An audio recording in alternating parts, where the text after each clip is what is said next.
Hello welcome back to my channel reel rider with Rishi. So Satya గారు act చేసిన Jaitley glimpse అయితే release అయిపోయింది. ఆ చిన్న గ్లిమ్స్ గురించి మనం రివ్యూ చేసుకోబోయే ముందు నాదొక చిన్న రిక్వెస్ట్ అండి. మీలో కనుక ఎవరైనా ఇంకా నా ఛానల్ కానీ సబ్స్క్రైబ్ చేసుకోకపోతే ప్లీజ్ సబ్స్క్రైబ్ చేసుకోండి. అలాగే బెల్ ఐకాన్ ఆన్లో పెట్టుకోండి. ఫర్దర్గా నేను ఏ వీడియో చేసినా మీకు నోటిఫికేషన్ వస్తుంది. చాలామంది చూస్తున్నారు, వ్యూ కౌంట్ కూడా బాగానే ఉంది, పర్లేదు. కానీ సబ్స్క్రైబర్స్ కౌంట్ అయితే అసలు నాకు పెరగడం లేదండి. ప్లీజ్ చూసిన వాళ్ళంతా సబ్స్క్రైబ్ చేసుకోవడానికి ట్రై చేయండి. సో నా సైడ్ నుంచి నేను ఏమైనా చిన్న చిన్న మార్పులు ఏమైనా చేసుకోగలిగితే ఖచ్చితంగా కామెంట్ సెక్షన్లో మెన్షన్ చేయండి, నేను వాటిని చదువుతాను. ఫర్దర్గా నేను వచ్చే వీడియోస్లో దాన్ని మార్చుకోవడానికి నేను 100% ట్రై చేస్తాను. సో ఇంకా డిలే లేకుండా let's jump into the video. So Satya గారు యాక్ట్ చేసిన జెట్లీ మూవీ గ్లిమ్స్ అయితే చూడడం జరిగింది. ఈ గ్లిమ్స్ చూసిన తర్వాత చాలా హిలేరియస్గా అండ్ ఎంటర్టైన్మెంట్గా అనిపించింది నాకైతే. సో ఉన్నది 1 మినిట్ పోర్షన్ గ్లిమ్స్ అయినా కానీ చాలా బాగా అనిపించింది. సో ఫస్ట్ మనం చిన్నప్పటి నుంచి చదువుకున్న ఒక పోయం తోటి స్టార్ట్ అవుతుంది. మేడి పండు చూడు మేలిమై ఉండు, అండ్ లాస్ట్కి ఎండింగ్కి వచ్చి విశ్వదాభిరామ ఇంతకీ నేనెవర్రా మామ అనేది డైలాగ్ కానీ ఆయన ఎక్స్ప్రెషన్ కానీ సో చాలా హిలేరియస్గా అండ్ ఎంటర్టైన్మెంట్గా తీసుకెళ్తున్నారా అనేసి అనిపిస్తుంది మూవీ.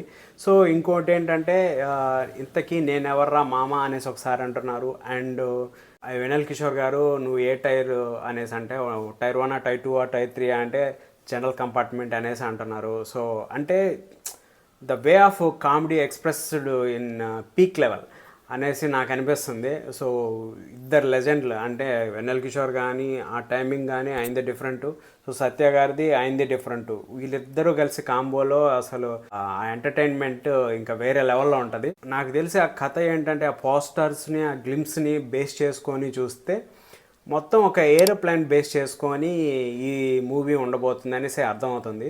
సో ఆ మూవీ 2 కాన్సెప్ట్లు మామూలుగా రెగ్యులర్గా చూస్తాం, ఒకటి హైజాక్ అవుతుంది లేదా క్రాష్ అవుతుంది. ఈ రెండిట్లో మనకి చాలా మూవీస్ వచ్చాయి. అలా కాకుండా మన రితీష్ రాణా గారు ఏదైనా డిఫరెంట్ కాన్సెప్ట్తో ఈ కాంబినేషన్లో కానీ వస్తే మాత్రం వేరే లెవెల్లో ఉంటుంది మూవీ. సో నిజంగానే 2026లో ఇది కూడా one of the best movie అనేసి కంబ్యాక్ ఇవ్వబోతున్నారని నాకు అనిపిస్తుంది. ఎందుకంటే మైత్రి మూవీస్ బ్యానర్ మీద వస్తుంది అంటే అది మైత్రి మూవీస్ చాలా కేర్ తీసుకుంటారు. అంటే ఒకప్పట్లో సూపర్ గుడ్ ఫిల్మ్స్ ఎట్లా ఇప్పుడు మైత్రి మూవీస్ అట్లా ఏదైనా కాన్సెప్ట్ దాంతో బాగా ఉంటేనే వాళ్ళు యాక్సెప్ట్ చేస్తారు. సో రితీష్ రాణా గారిది ఇంతకుముందు హ్యాపీ బర్త్డే కొంచెం మనకి నిరాశపరిచినా కానీ మత్తు వదలరా 2 అనేది ఈక్వల్ చేసింది. సో ఇప్పుడైతే గట్టిగా కంబ్యాక్ ఇవ్వాలనేసి ఈ సినిమా తీసినట్టు అనిపిస్తుంది. సో కామెడీ టైమింగ్ అయితే అద్దరిపోతుంది అనేసి నాకు అనిపిస్తుంది. ఎందుకంటే ఇంతకు ముందు చూసిన మత్తు వదలరాలో అసలు ఇప్పటికీ కూడా ఐకానిక్ మూవీగా ఉంది. సో అలాగే ఈసారి కూడా కాంబో రిపీట్ అవుతుంది. వెన్నెల్ కిషోర్ గారు అండ్ సత్య గారు, రితీష్ రాణా గారు, వీళ్ళు ముగ్గురు ఉంటే అసలు ఇంకా పీక్స్ వెళ్ళిపోతుంది ఎంటర్టైన్మెంట్. చూద్దాం, ఫుల్ లెంత్ క్యారెక్టర్లు ఉంటే మాత్రం నిజంగానే సూపర్ హిట్ అవుతుంది, దాంతో డౌట్ లేదు. ఇంకోటి ఏంటంటే మేమర్స్ చాలా వెయిట్ చేస్తుంటారు ఈ రితీష్ రాణా గారి మూవీస్ కోసం. ఒకప్పుడు కాదు, జస్ట్ రీసెంట్ టైంలో మనకి శ్రీను వైట్ల గారు ఏదైనా మూవీ చేస్తే అందులో టెంప్లెట్స్ కోసం అందులో సీన్స్ ఉంటాయి కదా, అవన్నీ క్రియేట్ చేయడానికి రెడీగా ఉండేవారు మూవీస్ కోసం. సో ఆయన తర్వాత శ్రీను వైట్ల తర్వాత ఆయనది ఏదైనా మనం మీమర్స్ యూజ్ చేసుకునే మూవీస్ ఎవరిదైనా ఉందంటే అది రితీష్ రాణా గారి మూవీస్.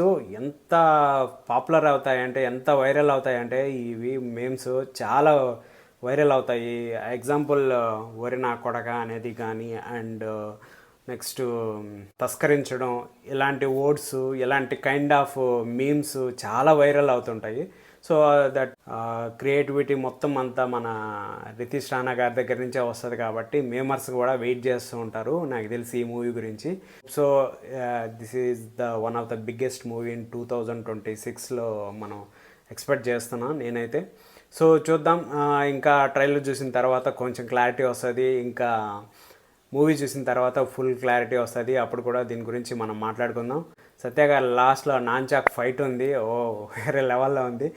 దీనికి మాత్రం థియేటర్లో దద్దరిల్లిపోద్ది నాకు తెలిసి. నాన్చాక్తో సత్య గారి ఫైట్ సీక్వెన్స్ అసలు మామూలుగా లేదు.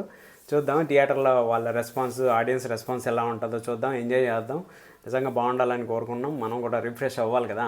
సో అందుకనేసి బాగుంటే అందరికీ happy, hope so best. So 2026లో ఇది ఒక బెస్ట్ ఎంటర్టైన్మెంట్ మూవీ అనేసి నేను అనుకుంటున్నాను. మీరేమనుకుంటారో మీ ఒపీనియన్ కామెంట్ చేయండి. అండ్ మీరు 2026లో ఏ మూవీ గురించి వెయిట్ చేస్తున్నారో అది కూడా చెప్పండి. అండ్ సబ్స్క్రైబ్ చేసుకోవడం మర్చిపోకండి. నెక్స్ట్ వీడియోతో మళ్ళీ కలుద్దాం. Take care, love you all, bye bye.